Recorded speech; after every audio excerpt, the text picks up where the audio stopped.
What's going on, guys? My name is Tyler Gogenauer. I am a six-figure Amazon reseller. I also sell on other platforms that we all know and love, being eBay and Walmart. I'm averaging about a $10,000 to $12,000 profit a month on Amazon alone. And of course, with eBay, I make my supplemental income of about $5,000. And Walmart is hopefully going to scale the more I put into it, as big as Amazon. And I'm seeing success with that already. Now today, what I'm going to be discussing are the 5 things that I wish I knew as an Amazon reseller before I started into this game. Starting with number 5 is going to be a fluid business is an organized business. Now guys, I know I can brush on this topic pretty easily. It's not going to be needed to go that far in depth with. Obviously, you guys know how to stay organized in some areas of your life, but you have to understand with a business, it is so crucial to stay organized. If you can't stay organized in your regular life-to-life situations, you're not going to be able to do that with a business. So I recommend cleaning up and tidying up those areas in your life that you're not organized in prior to starting a business, prior to starting something that's bigger and better and is going to ultimately take a lot more of your capacity to be organized, right? So things like cleaning your room, doing little things like that. I know it sounds kind of stupid, but I promise you it will take you a lot farther than you could ever imagine. And it's something I wish I had done prior to starting this because it would have gotten me ahead a lot further. Going on to number 4 on the list is you must pay to get paid.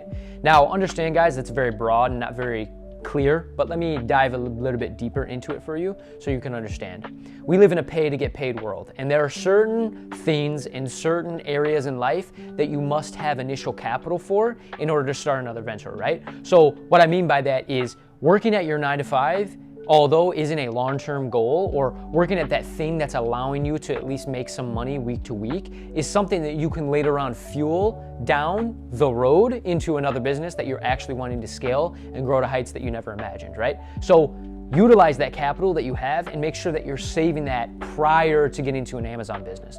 Don't dive into this thinking that you don't need upfront capital, you don't need these resources that, obviously are very crucial to the business, because it's just going to put you at a disadvantage compared to everybody else that does have that capital, that did save up, and that did think ahead of the game prior to getting into it. So that's something that I wish I knew because I was capped. There was a certain limit in my Amazon reselling business that I couldn't continue to grow because of the fact that I didn't have the capital necessary. And I wish I had done that prior, because it would have saved me a lot of time and a lot of headache knowing that I would have had that capital ready to spend when I didn't. So again, guys, just keep that in mind, because it is something that, as the 5th step that I had mentioned, is very overlooked and that not a lot of people take into consideration. Going on to number 3 in this list, and I want you guys to pay extra close attention to this one, is going to be slow and steady wins the race. Now guys, you've heard this testament as old as time. It has been probably said in your life multiple times on end. But understand there is so much truth to this when you truly break it down, especially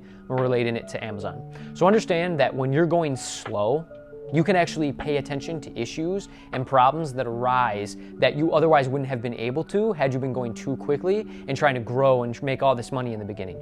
You want to go slow. You want to be able to not only compound these skills on themselves, but get good at them. You want to be able to look at the areas that you're screwing up in. You want to be looking at the areas that you're doing well in, because if you can do that, your business is going to be 5 times better than any other business that's going too quickly, that isn't looking at these key indicators of, hey, something's going wrong, hey, something's going right? You want to be ahead of the game when it comes down to problems that can be allocated and paid attention to in the beginning, as opposed to later on it growing into something that you can't fix, right? So I emphasize this to multiple people because I was there. I was an individual that when I started, I grew too quickly. I went too fast. And what it did was it resulted in mistakes that I couldn't make up for. I wasn't able to problem solve them as well as I would have been able to had I just taken the time to go slow, analyze them, and be analytical with every little circumstance that arose. So I recommend that to all of you, and I especially recommend all of you to take notes on that and keep that in the back of your head, especially in the beginning of your stages selling on Amazon. Now going on to number 2 is knowledge is power. So understand, guys, when I had begun my entrepreneurship and begun the process of making money for myself, I had no knowledge.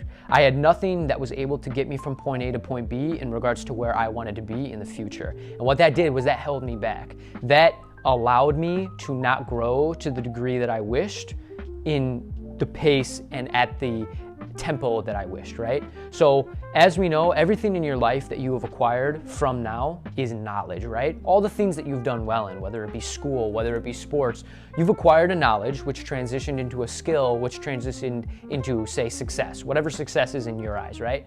So I recommend to every new seller that is getting into this new space is to not dive headfirst into it, right? You always want to take risk, you always want to dive into it, but you want to make sure you're doing your research. You want to make sure that you're attentive to all the different skills that you need to learn and all the knowledge that you need to acquire prior to getting into this.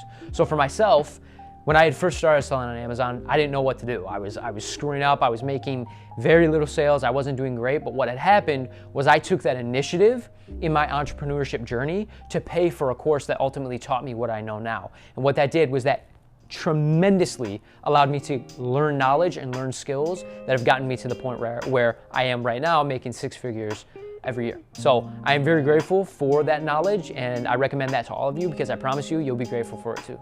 Now guys, the one that you guys have been waiting for is number 1 on the list, which is it's Amazon's platform, not yours. So guys, keep in mind, this isn't a bad thing. This isn't something that you should be fearful of, but it is something that you should keep in the back of your head because all it's gonna do is allow you to be a better seller than everybody else that doesn't have this in the back of their head. You have to understand that you are at the mercy of Amazon. You are selling on their platform. In a perfect world, we could all create something as big as Amazon and be able to sell on it, but we don't. And that's okay. We can utilize Amazon to make the sales that are necessary to be able to get us to our financial freedom that we wish for. But knowing that, you must take into consideration that you have to go at the pace of Amazon. You have to do the right things accordingly that Amazon likes to see, whether that be shipping off orders on time, whether that be making sure that you're handling customer service. At the end of the day, you must think of the things that Amazon would like in order to be a successful Amazon seller, right? Because again, if it was in your world, you would be able to make the rules, but you're not. Amazon is the one that dictates and says what is right and what is wrong, especially when it comes down to selling on their platform specifically. So I recommend all of you to always keep that in consideration and do the things, read up on the material that you know Amazon likes and that you know Amazon encourages, because all that's gonna do is it's gonna make you a better seller that sells on their platform.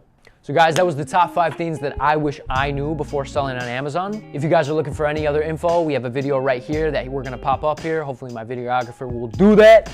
But I hope you like this video. I hope it provided a lot of good information for all of you, especially you new sellers on here that are just getting your feet wet. I hope it makes you more comfortable getting into Amazon and getting into this space, because I will tell you this, it has changed my life. It has brought much abundance and joy into my life, and it has allowed me to become the financially free individual that I have always dreamed of being. So guys, make sure to like, comment, subscribe, and we'll see you in the next one. Peace!